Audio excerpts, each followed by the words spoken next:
Estos tamales están buenazos. Ven, ven, ven, ven. Hoy es 2 de febrero del 2025, Día de la Candelaria y por supuesto Día de los Tamales. Y por eso, oigan, yo creo que es un momento muy importante. El señor Donald Trump, presidente de Estados Unidos, por derecho y porque los votantes en Estados Unidos decidieron darle su confianza, impuso aranceles del 25% a México y a Canadá. En el caso de México, yo creo que la indignación empieza a supurar por la piel, y en ese sentido, pues es un momento importantísimo para hablar del tema, darle un poquito más de contexto, pero sobre todo despotricar a lo que nos dé en torno a este tema, porque yo creo que no basta, digamos, una reacción desde la autoridad política, desde las instancias que les corresponde a acompañar esto y ir viendo cómo van, digamos, navegando con una situación tan complicada, sino que también la ciudadanía nos toca opinar al respecto, y por eso vamos a platicar entre Ingrid Urgelles y yo, que soy Leticia Calderón Chelio, y que somos súper cuatachas y además, compartimos esta indignación. Y entonces de aquí de lo que se trata es de que, ay Ingrid, ¿cómo ves esto? Yo creo que no digo, Nada. estamos, pero hablando, opinando, pero tú cómo ves, qué dices, qué sientes. Indignación, yo creo que esa es la palabra para todos nosotros. Además, el día de la Candelaria con los tamales, porque se te traganta el tamal aquí, porque qué noticia que sabíamos que venía, habíamos estado como un poco al tanto de que esto iba a pasar. Difícilmente pensamos la mayoría de las personas que iba a recular Donald Trump, o sea, difícilmente, pero ya verlo materializado con lo que eso se supone y lo que significa, más sus, digamos, comentarios sobre México, da una cosa así iracunda, donde yo escuchaba a alguien hoy día en Twitter que decía, yo estaba recomendando la mesa de astillero donde tú estuviste hace un rato, que estaba muy buena mesa, muy buena entrevista y muy bueno el programa de hoy. Y alguien decía, no, pero es que hay que descansar de la política en fin de semana. Y yo pensaba, no, porque lo personal es político, como decía Simón de Beauvoir. O sea, perdónenme, pero esto nos va a tocar a todos de alguna u otra manera. Y nuestro sentido como latinoamericanistas, como gente que defiende nuestros países, no puede dormirse un día domingo simplemente porque es domingo, porque hay tamales. Entonces ahí compartimos una indignación, Leti. Queremos despotricar contra este señor naranja. Que realmente ya mi nivel así de odio con respecto de él ha ido incrementando. Pensé que no era posible, pero la verdad es que sí. Oye, pero fíjate que, bueno, tú hablabas de que se le atragantan los tamales. Bueno, después de 3 tamales que te puedo decir, a mí ya se me atragantaba, pero le seguía entrando. Porque, bueno, de por sí domingo aquí, pues es como muy de tamales, pero en Día de la Candelaria más. Pero yo creo que una de las cosas importantes que se ha empezado ya como a discutir, y eso es lo importante también de hablar nosotras y hablar con quien quiera oírnos, tiene que ver con que tal vez Trump digamos, es quien cristaliza, es la puntita de todo un momento histórico, no solamente de Estados Unidos, de sus seguidores, y yo escuchaba también, digo, ahora esta cosa de que es un mexicano, bueno, pues es que también, pues hay mexicanos de derecha, vaya, entonces también de entre los paisanos, pues habrá quienes votaron por él y que también tendrán su opinión, pero hay una parte en la que al final es como el resultado. Primero, el señor Donald Trump, no es él solamente, aunque él sea insoportable y del cual como personaje cristaliza eso, sino la otra parte es, pues también, en qué momento estamos, porque yo te voy a ser sincera, yo pensé que a mí me iba a tocar, a mí ya no me iba a tocar en vida, ver el fin de este proceso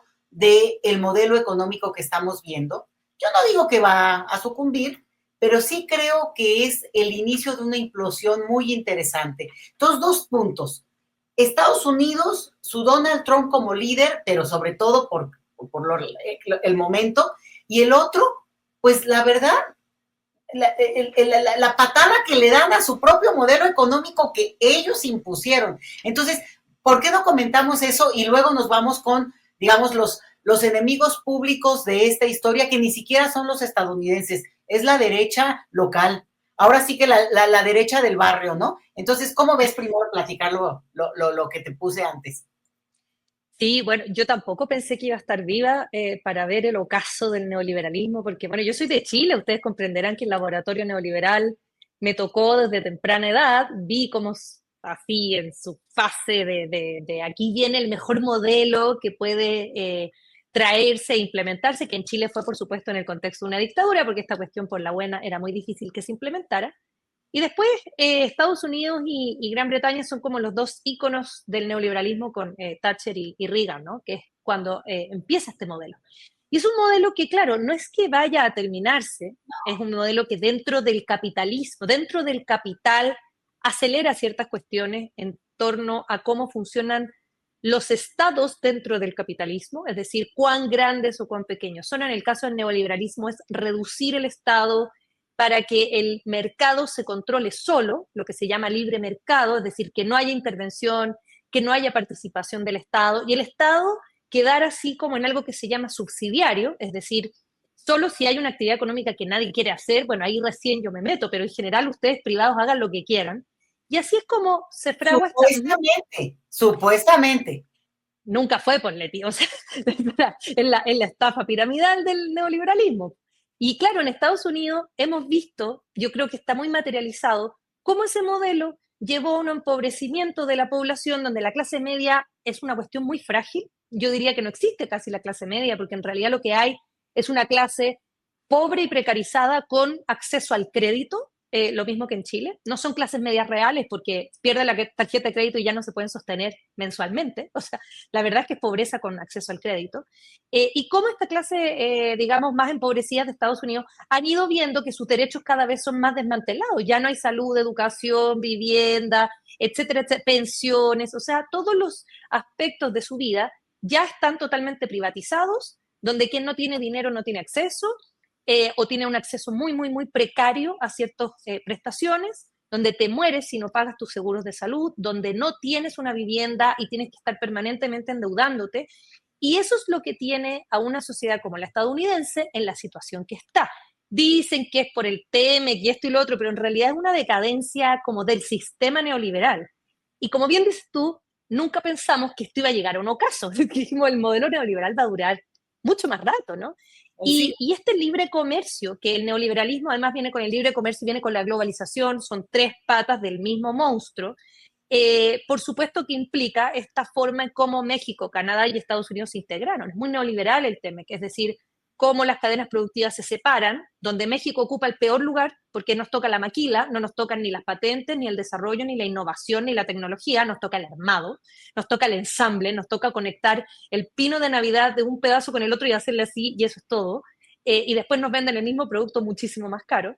O sea, ahí cuando Estados Unidos dice nos tocó la peor parte, no amigos, yo creo que a México le tocó la peor parte. Claro, generó empleo, pero fue una cuestión de pan para hoy, hambre para mañana, porque ¿cuánto se sostiene eso a largo plazo cuando tienes un vecino como Estados Unidos también, ¿no?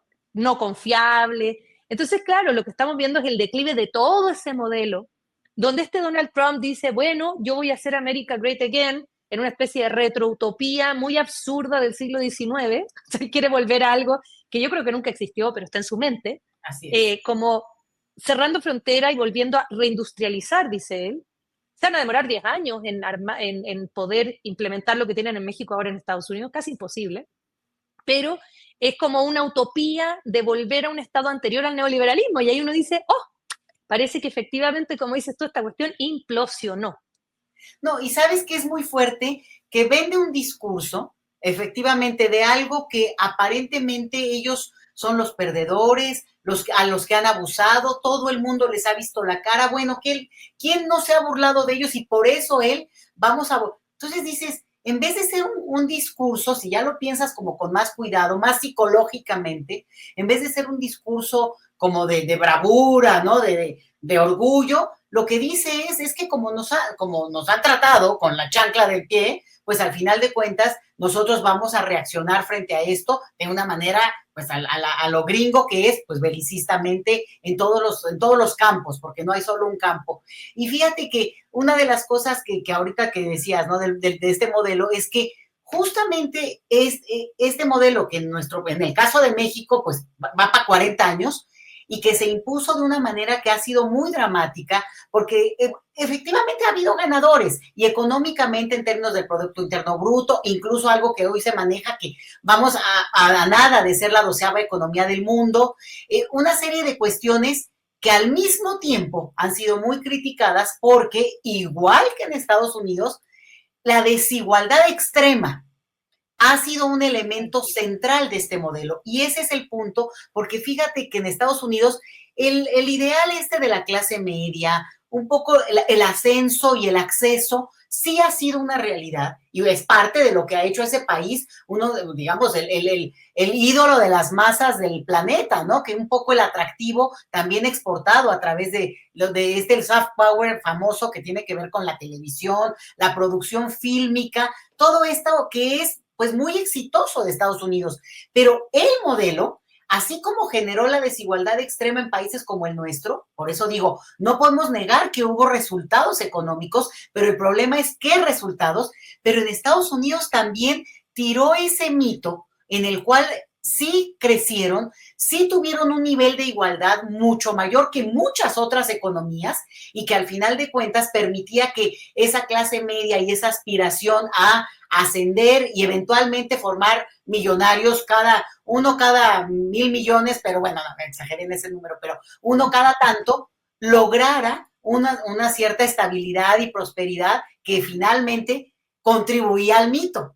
Y ellos solitos nos están diciendo, no es cierto, no funcionó. No, alguien más nos engañó, ¿no? Al señor Donald Trump todo el mundo le ve la cara porque dice, alguien nos engañó y alguien abusó de nosotros. Entonces, si no fuimos nosotros, si no fue Canadá, si ahorita ya, digo, después vamos a mencionar, nos vamos a ir más a Asia, pero es efectivamente lo que está diciendo en el fondo es, el modelo no funciona como tal. Y al final de cuentas, le está dando una patada. Mira, es horrible porque estamos viviendo un momento de muchísima tensión, donde hay que cerrar filas, donde es una situación que sí es muy grave, pero al mismo tiempo y un poco más panorámico, más viendo hacia distancia, esto va a ser en los libros de historia el momento en el cual desde el mismo imperio se le da la patada al propio modelo que ellos, como sociedad, impulsaron durante casi medio siglo. Entonces, nosotros somos pues nada más como, digamos, una parte más de ese engrane, pero la realidad es que le está dando un puntapié interno y lejos de volver a ser grande, pues irá a ser grande él, porque bueno, va a seguir aumentando no solo en edad, sino en peso, ¿verdad?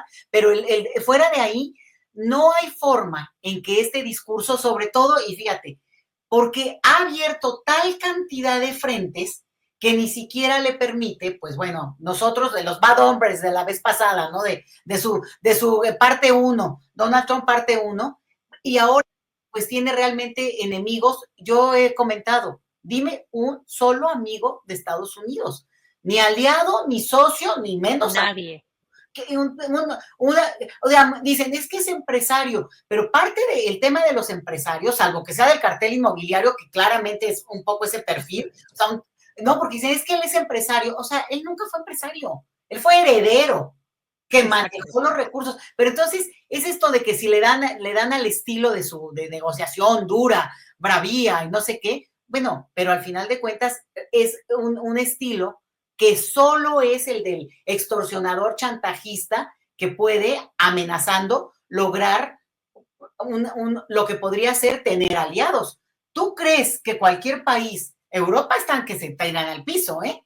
O sea, donde me digas, ¿algún país le va a confiar a Estados Unidos de nuevo como socios, ni siquiera firmando? Porque nosotros tenemos firmado un documento que supondría que no necesariamente el año que entra el gobierno de Donald Trump quiere seguir, pero entonces va quitando cláusulas. Entonces, eso creo que es el punto en el que estamos viendo que el propio modelo que ellos exportaron, que ellos promovieron, que ellos impusieron con el beneplácito de las élites, y ahí después vamos a ese tema, pero ese es el punto, que tuvieron cómplices como el esclavismo tuvo cómplices, como el nazismo en su momento. O sea, no hay forma de entender que estos modelos, el que me digas, bueno, hablabas de Pinochet, ¿no? No hay forma sin esos cómplices locales. Entonces, pero la implosión en Estados Unidos tiene que ver con que ellos mismos generaron una desigualdad extrema que no tiene reversa ya en este contexto, ya de haberlo llegado a tal punto.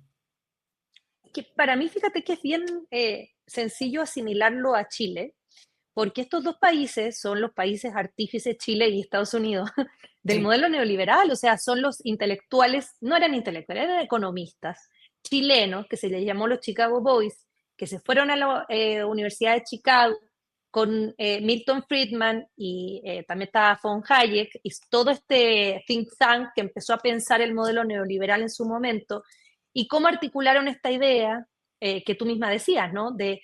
Claro, es un enriquecimiento, pero con una desigualdad estructural brutal, donde si uno ve como a grandes rasgos cómo le va a un país, si tú lo mides como por sus índices macroeconómicos, tú vas a decir, está perfecto.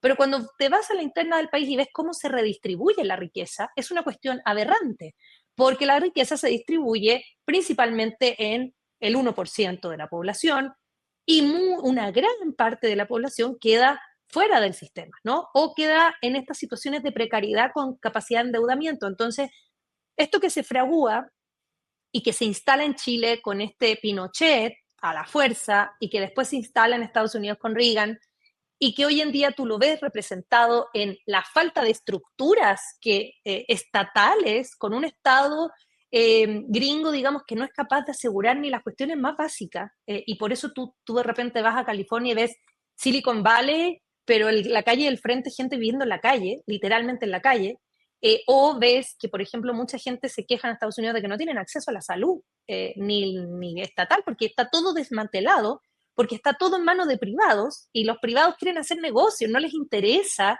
asegurarle la salud a nadie, ellos quieren que les paguen. Y así la educación, y así todo, ¿no? La vivienda, las pensiones, o sea, cómo este modelo después de estos años ha demostrado ser incapaz de mantener ni siquiera un mínimo en la estructura de vida básica de la población. Y la desigualdad es enorme, ¿no? En Estados Unidos tú tienes fortunas de millones y millones de dólares, pero concentrada, la concentración de la riqueza que produce este modelo, ¿no? Entonces tú ves Chile, por ejemplo, en la región y dices, oh, el país que está mejor, porque es el que mejor le va. Claro, en términos macroeconómicos es el que mejor le va. Pero anda a ver tú quién es el dueño de esa riqueza o en manos de quién está. Un poco también lo que pasa en México, ¿no? Que tú dices, hasta antes de la 4T, o sea, la precariedad absoluta, pero estaban los millonarios, que eran los que acaparaban la mayor parte, digamos, de los ingresos. Entonces, esta desigualdad en algún momento te va a explotar y estas clases oprimidas, que ya no están viviendo ni medianamente bien, terminan por elegir líderes, y esta es la razón de por qué salen los Trump, que dicen yo voy a desmantelar todo lo que hay. Y vienen con una motosierra como Milei, como Trump, como el que sea, porque en Chile también tenemos de eso, republicanos extremos, y es una cuestión que ellos van a absorber el descontento general por una vida que no está siendo ni mínimamente vivible. Entonces es lógico que voten por alguien así, que no perpetúe el establishment, aunque sea un facho espantoso, porque ahí también es muy difícil culpar a la gente, ¿no? Es decir, al votante de Trump, también, que a uno le da rabia y dice, esta gente, ¿cómo votó por Trump? Claro, pero es que, ¿qué otra alternativa tenían los demócratas que han perpetuado el modelo de desigualdades durante años de años de años? O modelo. sea, exacto, como, ¿qué haces? Y Trump, que viene obviamente en una versión mucho peor que el modelo que ya existía, porque él viene como con una especie como de plutocracia, de oligarcas tecnológicos, donde no viene él a recuperar esa institucionalidad pública, porque ese no es su fin. Él no viene a fortalecer el Estado. Él no viene a agrandar el Estado. Él no está haciendo el trabajo que está haciendo la 4T acá, que es recuperar el Estado, agrandarlo, asegurar cuestiones, ¿no? Pero no lo Tener prometió, empresas estatales. no lo prometió tampoco. No, él viene como al 2.0 del neoliberalismo, es decir, ya que el Estado casi que desaparezca, por eso está desmantelando todo, sacando todo para afuera. Elon Musk está a cargo de ese desmantelamiento estatal y él viene en una versión que es como, dejemos el neoliberalismo así, me da lo mismo, dejémoslo como está, la gente no va a tener seguridad social ni nada de eso, yo no me voy a hacer cargo de eso, lo vamos a dejar y además voy a privilegiar a unos pocos millonarios que son los oligarcas estos, tech, los señoros tech, porque además son puros hombres además, machitos bien desagradables, dueños de plataformas, y a ellos les voy a dar los negocios.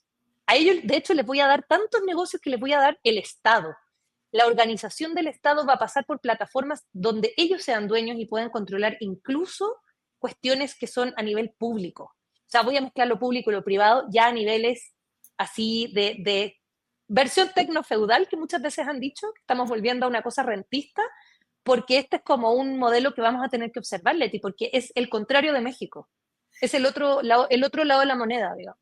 Pero eso, déjame nada más interrumpir tantito, porque creo que ahí hay cosas que es importante como afinar. ¿Qué está decretando que va a quitar? También ahí viene la pelea en Estados Unidos, también. Y es una sociedad también vigorosa, también movilizada. Anuncian que mañana, 3 de febrero, se movilizará la sociedad, sobre todo los latinoamericanos, y ahí sí dicen, soy hondureña, soy boliviana, soy mexicana. No, o sea, esto es un asunto que ya apela al color de piel. Ya vamos sobre eso y lo dejo todavía para el tema de la élite de derecha. Y te voy a decir que lo que ha ido anunciando en estos días, en estos cortos días que lleva de gobierno, es algunas cosas que han sido siempre muy admirables de Estados Unidos, contrario al discurso de que pues no hay, digamos, capitalismo salvaje, no tendría ciertos programas sociales y sin embargo, en Estados Unidos ha habido un avance espectacular a raíz de la década de los derechos civiles en los años 50 en ese país, en que se impulsaron muchísimos,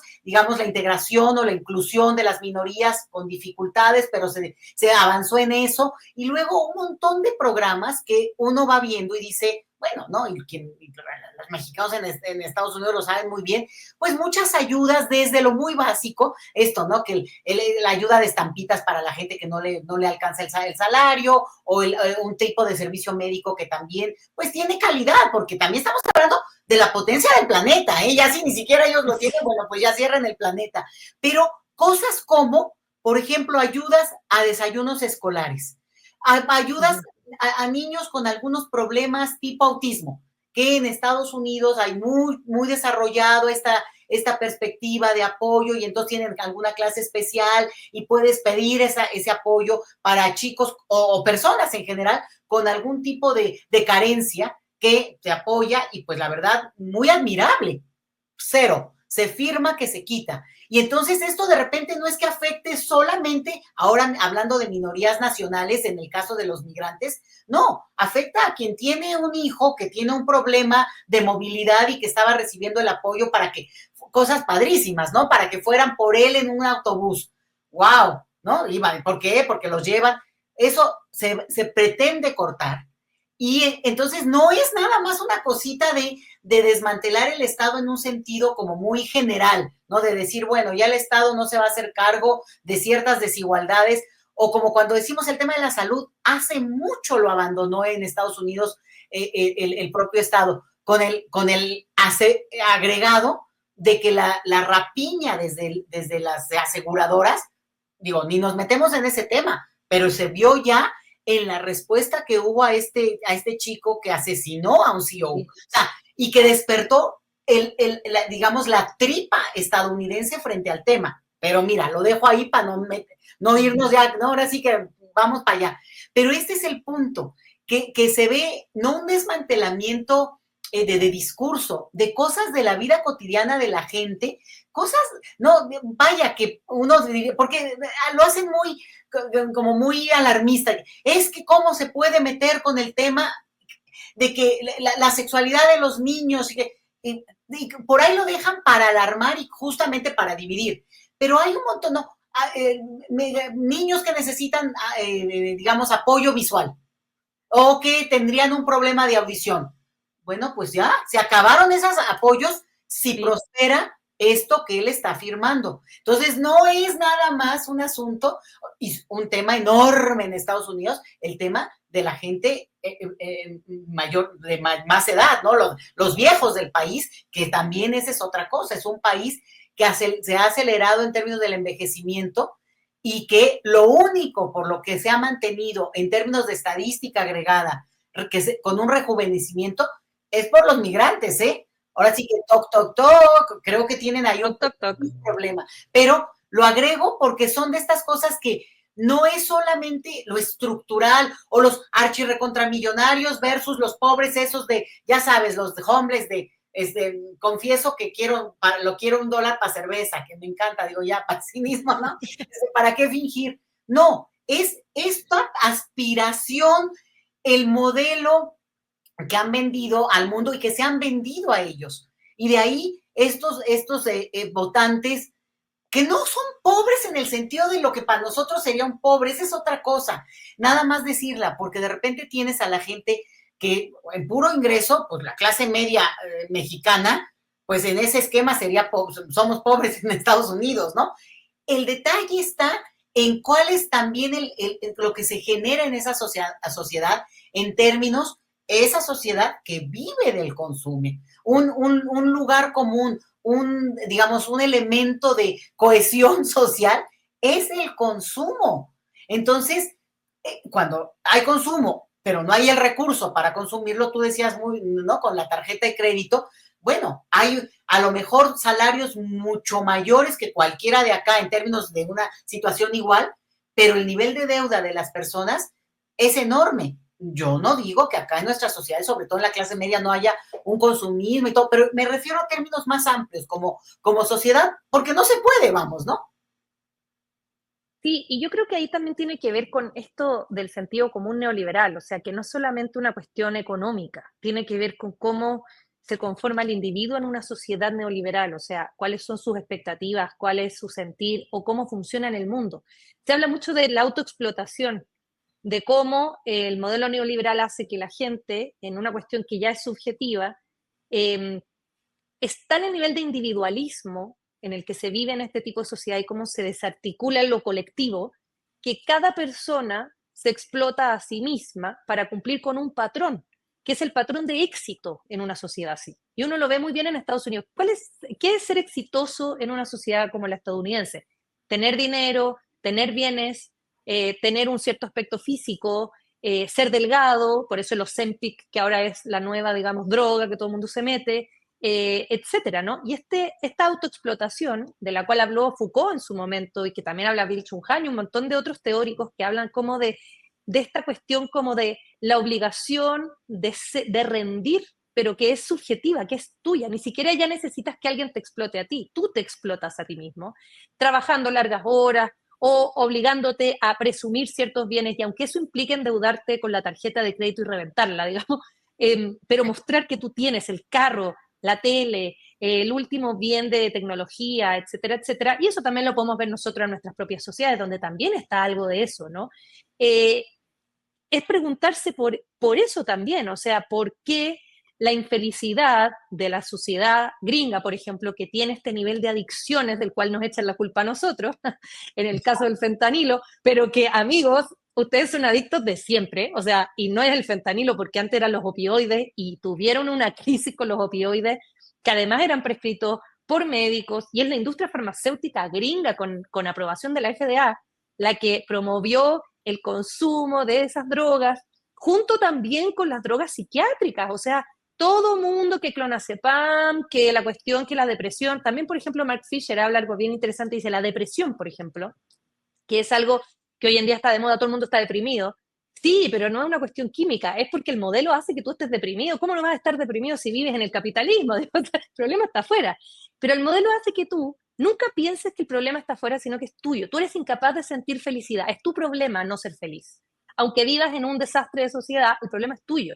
Y eso precisamente es el sentido común neoliberal que desmantela cualquier posibilidad de lucha social, porque si yo pienso que el problema es mío, yo nunca voy a decir, entonces, ¿por qué no vamos a la calle a reclamar? Porque en realidad las condiciones materiales son el problema, está afuera, no soy yo.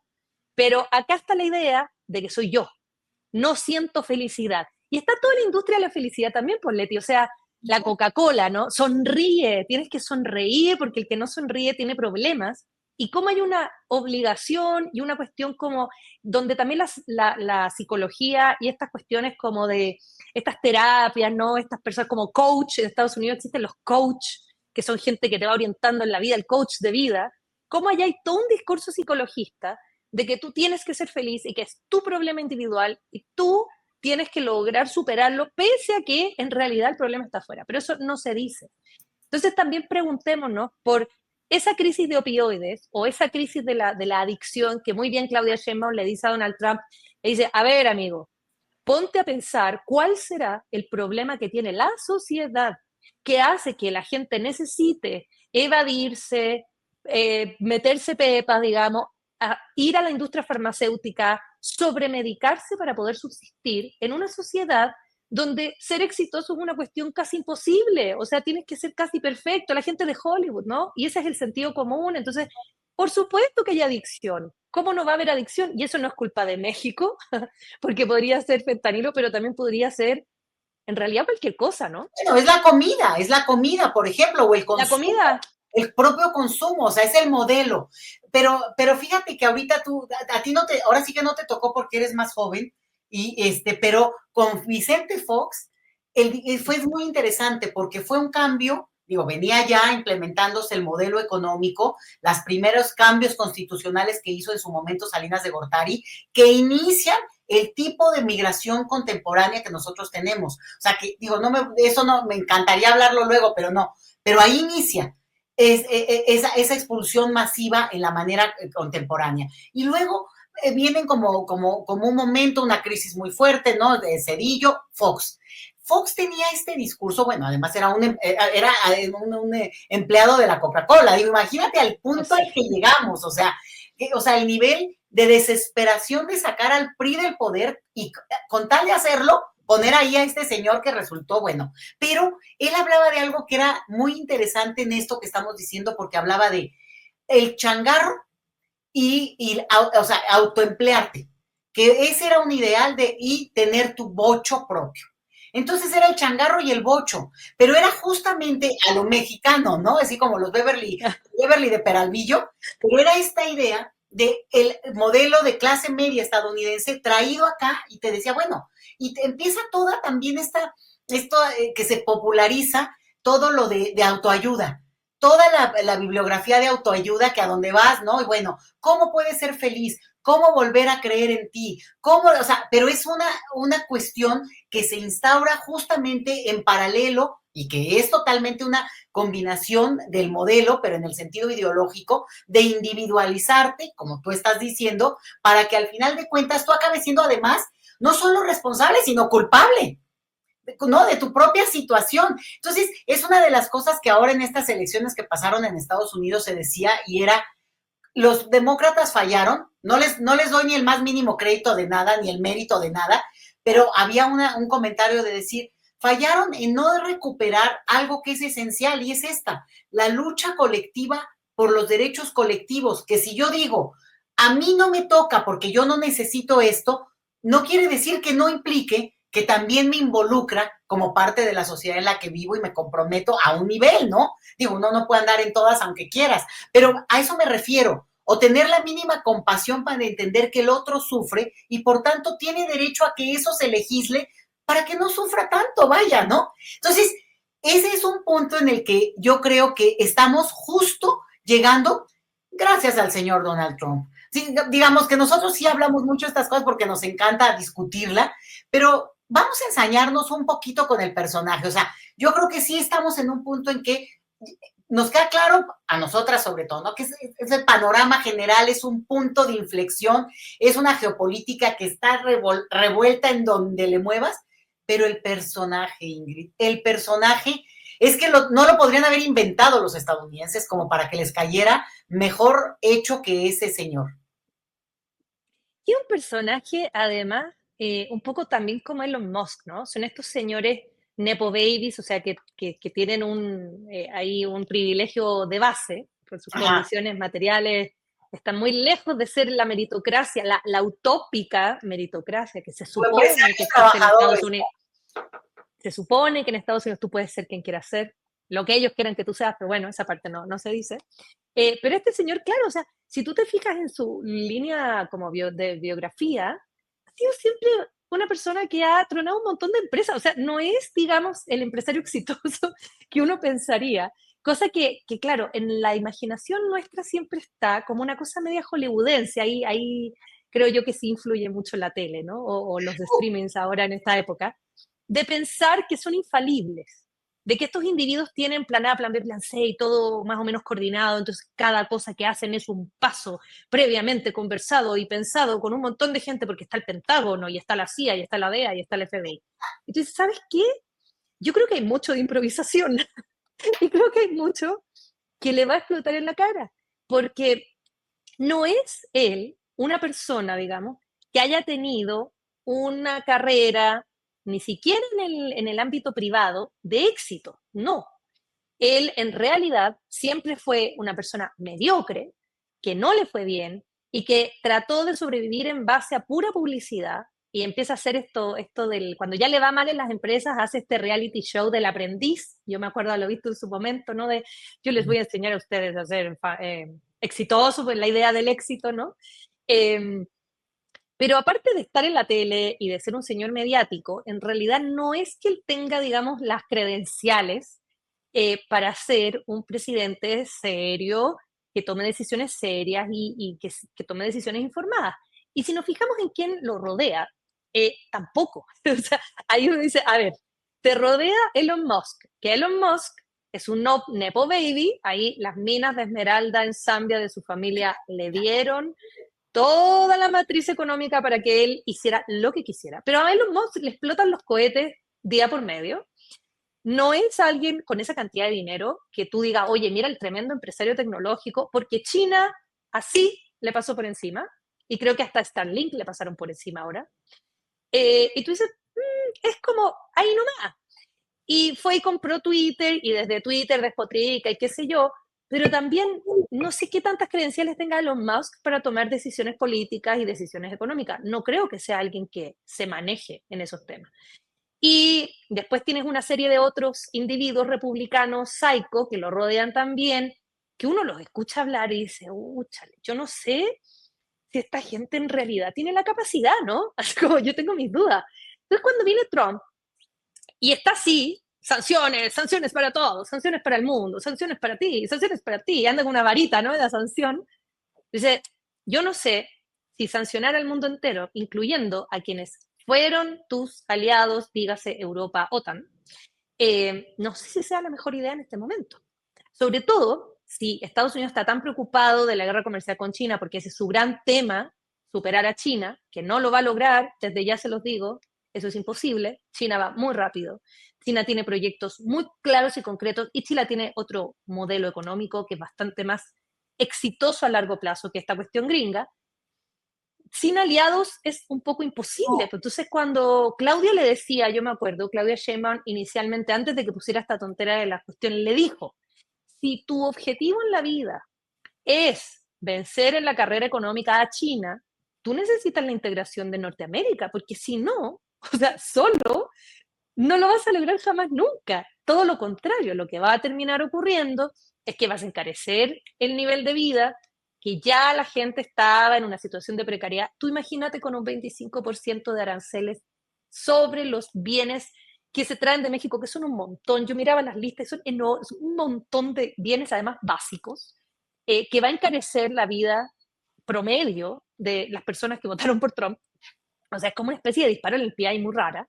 Y además la no integración también va a implicar un retroceso tecnológico brutal, pues porque ya no vas a tener las cadenas de armado globales que tenías acá en México, ponerlas en Estados Unidos, al menos van a ser unos 10 años, porque vas a tener que construir infraestructura, llevarte todo para allá. Y además hay un punto que también hay que pensar, ¿por qué funciona el sistema del offshore? ¿Por qué funciona la maquila? La maquila funciona, y es casi dumping, porque es casi competencia desleal, porque tú tienes gente empleada pagando salarios precarios, precarios, precarios y sin derechos laborales casi. Si tú tuvieras que pagar esos mismos salarios en tu país, sería mucho más caro el proceso productivo. Por eso los llevas a países donde los salarios son más bajos, donde no hay esa protección, digamos, ni sindical, ni laboral, ni etcétera.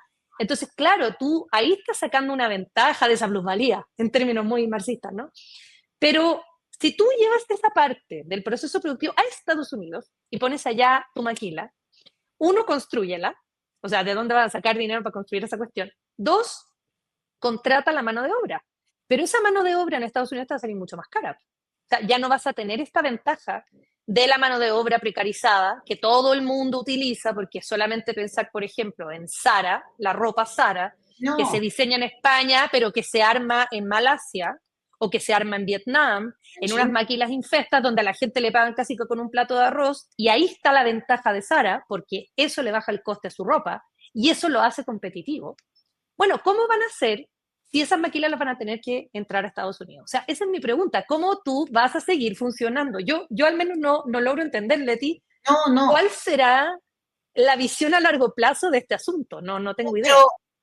es que ese es el punto que se vuelve muy complicado, porque por un lado, al acabar ese modelo o al debilitarse, obviamente eso también obliga desde el lado nuestro, mexicano, latinoamericano, a cambiar eso que ha sido la ventaja competitiva en términos de nuestra geografía, nuestra frontera, pero la oferta mexicana ha sido la mano de obra barata.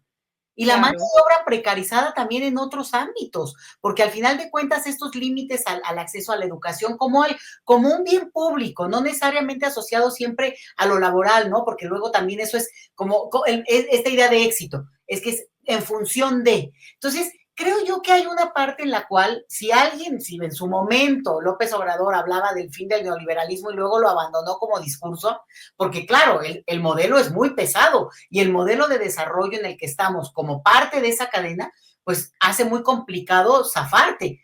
Pero ¿qué pasa claro. cuando te zafan? O sea, cuando no tienes opción, cuando yo no digo en lo inmediato es obvio que la postura de calma, la postura de negociación es la que debe prevalecer desde la parte de nuestras, digamos, nuestros liderazgos políticos. Eso me parece muy bien, pero acá desde nosotros, yo creo que es muy importante cuestionar y sí decir, este modelo de realmente debe de cambiar, y no solo eso, debe de cambiar también la parte en la cual esta oferta de ser no, que de repente, ¿qué hacen los mexicanos en Estados Unidos el trabajo más duro? ¿Por qué tiene que ser ese el discurso? O sea, Sí, esa romantización. es también una parte en la que debe de, digamos, tocar también esas fibras, se vuelve importante para no solamente dar, digamos, una lectura en términos, ay, bueno, Donald Trump, que realmente yo te decía, despotriquemos de él, pero es que, ¿qué más se puede decir de un personaje que solito es una caricatura y que el mundo entero en este momento ya repele, ya los socios comerciales europeos, bueno, están furiosos, ¿no? Levantándose, Macron mismo ya también diciendo, voy a apoyar a Dinamarca frente al asedio con Groenlandia, o sea, a donde le muevas tantito, hay como mucha antipatía, mucha percepción de que al final de cuentas, pues no hay racionalidad en las decisiones, porque tú lo decías y yo coincido con eso, al final de cuentas, México, hasta por eso me enoja, porque hasta le funcionaba como esa parte de la cadena más utilizable para ellos. Y claro, porque tenía un beneficio para México, que si se revierte en términos de cómo se reparte acá, pues claro que tiene un mayor beneficio que como estaba el modelo antes de los cambios políticos que hemos tenido. Pero sí me parece que al final de cuentas, ya que nos permiten opinar, el modelo es el que tiene que pensarse, y también si se hablaba de al diablo con el neoliberalismo, hay que ir viendo cómo para que para no generarnos aquí una situación de estrés y aventarnos, ¿no? Pero que va a cambiar ni siquiera por nosotros, porque justamente desde el propio imperio está diciendo, esto ya no funciona, nos van a acabar haciendo un favor. Y por eso a mí nada más me gustaría como no dejar para darle rasponcito, porque me parece impresionante. Yo te decía, cuando en el esclavismo de todos estos pueblos, naciones africanas en su momento, siempre hubo una élite que se alió con quien esclavizó a su pueblo. Pero en cada historia que ha perpetuado este dominio, siempre ha habido una élite vendida, apátrida, pero lo digo en el sentido más nefasto, ¿no? Que ha sido capaz de venderse con tal de obtener algo. Esto lo estamos viendo en este momento en México, en el discurso, porque no les va a dar para eso. Y justamente, pero No nos vayamos sin darles un rasponcito a estos. ¿Qué opinas de lo que han ido mencionando los que es que liderazgos de la derecha, Ingrid, en México? Ay, malditos miserables. Esa es mi opinión general. Y fíjate que me llama la atención el nivel de mezquindad y de poca visión también. O sea, la oposición mexicana es una cosa bien deprimente, porque ahí uno diría grandes pensadores, ¿no? Grandes intelectuales, porque ¿cómo es posible que ni siquiera prevean qué es lo que les conviene a ellos a largo plazo? O sea, es de una tontera mental esto, pero impresionante. Ahí es donde uno se da cuenta de que, como bien dicen desde la 4T, ¿no? La oposición moralmente derrotada, pues sí, intelectualmente derrotada también, porque, por ejemplo, Canadá, ¿no? Canadá que le pasa lo mismo que a México y que Canadá siempre ha sido muy sumiso con Estados Unidos, mucho más que México, y que ahora Estados Unidos le pega ¿no? Te vas de sanciones. Y fíjate que curiosamente en Canadá, con todo lo progre liberal que es este señor, que a mí tampoco es que me gusten mucho los liderazgos canadienses en ningún caso, pero esta cuestión como de que se una digamos, la clase política en torno a una idea común, que es repeler las acciones estadounidenses y de alguna manera poner sanciones de vuelta y decir, y con mucha claridad, ¿no? Vamos a consumir producto local y vamos a hacerle un bloqueo económico, no sé qué. Y ahí tú tienes a toda la clase política, dígase derecha, izquierda, no sé si habrá izquierda en Canadá, pero bueno, no sé, dentro de lo posible, lo que se pueda un poquito ir hacia la izquierda como en Estados Unidos, pero un poco un acuerdo, ¿no? Transversal, porque lo que está ocurriendo es un ataque a la soberanía finalmente de un país, porque esta sanción económica, que es una guerra económica, tiene por objeto también incidir en la política interna, es decir, esto no es solo económico, esto es político.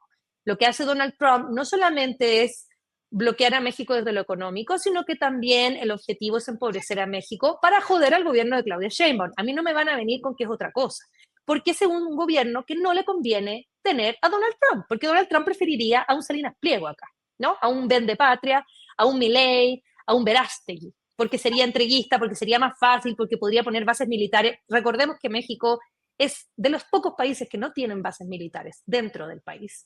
Y claro que las ganas están en, por supuesto, meterse, ¿no? Meterse y poner la base militar, por supuesto que sí. Entonces, esta cuestión que es política y que viene a incidir y que además implica esta dosis de injerencia, donde dicen al narco lo vamos a eliminar nosotros, y uno dice, en territorio mexicano, o sea, ustedes van a meter drones como lo que quieren hacer, como lo que hicieron ayer, de ir y meter drones en otros países y matar, según ellos, unos objetivos ahí, pero eso es una invasión de la soberanía y es injerencia.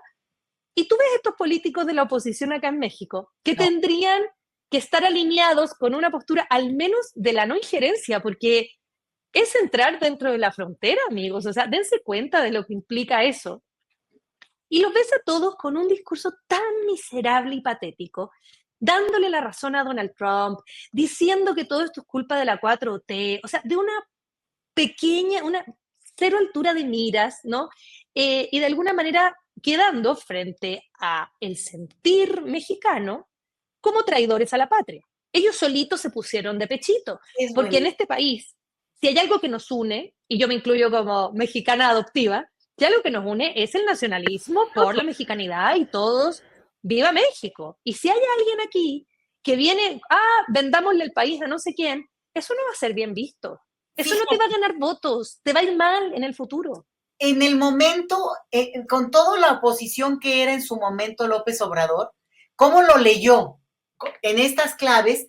Que sobre todo toda una generación estamos formados en esa ideología, pero dijo, cuando hubo un atentado contra, digamos que ya que me hacía como con menos, de manera demasiado obvia, a Peña Nieto, de parte del mismo personaje Donald Trump, López Obrador dijo, a ver, yo podré ser muy oposición, pero aquí están hablando de la figura presidencial, no del personaje en sí, y por tanto me pongo de ese lado. Y esto les va a costar políticamente, Ingrid.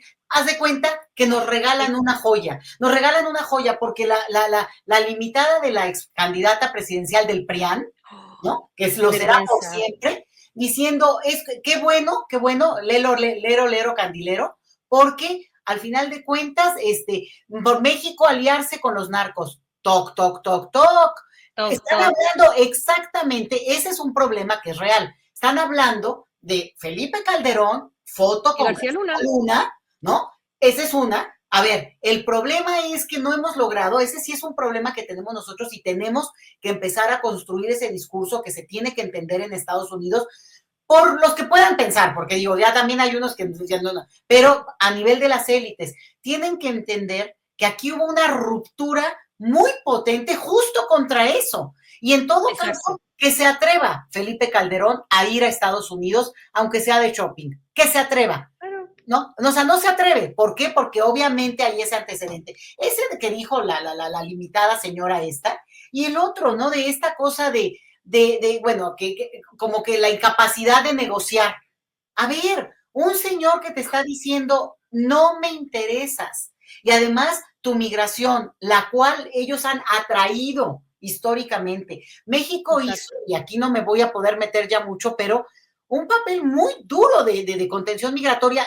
Desde antes del López Obrador lo ha sido. Ha sido digamos, un espacio, la geografía mexicana, muy dura para el tránsito migratorio, que en su mayoría pretende ir a Estados Unidos. Digo, siempre hay quien, ¿no? Como algunos acá, dice, se enamora y vaya, yo de aquí soy. Pero la inmensa mayoría han tenido, ¿por qué? Pues porque al final de cuentas es el triunfo, hasta les podríamos dar el crédito, el triunfo del discurso que han enarbolado, visto en el sueño de aquellos que creen que llegando a Estados Unidos lo van a alcanzar. Entonces, dado ese escenario, pues México es la geografía, y la política migratoria mexicana ha sido muy dura. Lo ha sido y lo fue mucho, muy criticado además López Obrador en esa decisión. Bueno, ni así, cooperando de esa manera, haciendo un trabajo tan duro y tan lamentable, hay un reconocimiento. Entonces, es como que, y que la misma oposición que no dijo nada de la política migratoria, no dijo nada para el caso. Podría haber sido una de sus cartas en su momento para criticar al gobierno de López Obrador, ¿eh? Y te lo digo con conocimiento de causa. Por no supuesto, lo claro. Tantito. ¿Por qué? Porque les era conveniente. Entonces, que digan esto, no solamente se les va, ahora sí que se las vamos a guardar, pero acaban quedando justamente como muestran que no tienen, pues no tienen capacidad para poder decir algo que te juro que les ganaría simpatía. Lo han hecho otros, ¿no? Un poco decir, es un momento, no es momento para, pon tú, echar más olas. No van a apoyar no van a apoyar a la élite del poder en este momento, que se rasquen como puedan y salgan de esta como puedan. Pero al final de cuentas, yo nada más quiero ver a la señora ex candidata presidencial del PRIAN, comprando ahí en Chicago en una tiendita, a ver si no la detienen y la deportan con todos los que por condición, exacto, digamos, de lo que tú representas es ser eso, mexicano, latinoamericano, y por tanto eres el otro. No hay una identificación de que, bueno, es que yo soy fulana. No. Usted es eso que representa la crítica que desde una sociedad como la estadounidense, en esos trompistas también hay que ser cuidadosos, pero encasillan a toda una cultura, pero la tragedia es que también los incluye a esa élite que nos detesta. Entonces, pues ese sería como mi comentario, el mío para cerrar, y el tuyo, querida. Pero hay que estar atenta a dos perfiles, ¿ah? Que son unos pillos y que hay que tener cuidado. Salinas Pliego y Álvarez Maínez. Ambos hoy se mostraron en el otro lado y dijeron, nada mensos, ¿eh? Ustedes lean lo que ellos pusieron y dense cuenta que ellos están en el otro lado ahora, en contra de Trump, en contra de las tarifas, porque esos dos perfiles son perfiles que en el futuro tienen cierta proyección política, no como Verástegui, que es una ridiculez, o como Xochitl, que es una ridiculez. Estos dos yo siempre los he encontrado peligrosos, a ambos, y creo que están siendo sumamente estratégicos al ir con la narrativa de apoyo a Claudia, no literal, pero sí en el sentido que hay que unirnos en contra de las sanciones. Y uno dice, cuidado ahí, cuidado con esos dos, porque esos sí saben leer el momento político y no están siendo tan brutos como el resto. Ese es un muy buen punto. Al final de cuentas, bueno, tampoco son tontas, la oposición está llena de tontos. Hay unos. y otros patéticos, pero efectivamente hay que tener mucho cuidado con eso y sobre todo porque en un momento tan crítico también es, digamos, la manera de construir sus propias narrativas, Claro. ¿no? Pero tú bien decías, al final son perfiles que lo que serían es el aliado favorito De Donald Trump. olvídate de Trump, de cualquiera Del que que esté sea. liderando ese modelo, porque al final de cuentas, pues es eso. Ahora sí que como yo decía, es el modelo y no hay que darle vueltas porque, pues, desafortunadamente estamos en este esquema. Bueno, no es que desafortunadamente, es acá. Ahora sí que como diría Cristina Pacheco, aquí nos tocó vivir, Aquí afortunadamente, nos tocó. podemos discutirlo. Híjole, pues mira, para despotricar creo que nos pintamos solas y cada vez que podemos lo hacemos.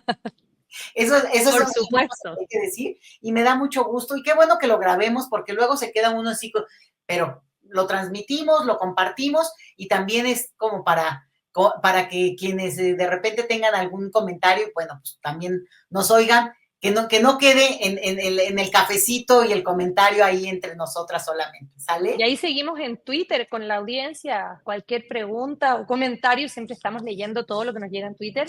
Y feliz día de la Candelaria, Bueno, ya. los tamales y De, de Donald Trump, porque todo pasa al mismo tiempo, porque es México y en México, mágico, todo pasa al mismo tiempo, tú sabes, Leti. Entonces así, es bueno y malo y todo así como, pero tenemos tamales. Ya con tenemos eso, Tenemos ya. tamales y es un acto de resistencia en ese sentido haber estado Así. hoy, en mi caso, con familia, comiendo deliciosos tamales. Así que, y como hay tantos, cenaremos también, yo creo que tamales varios días.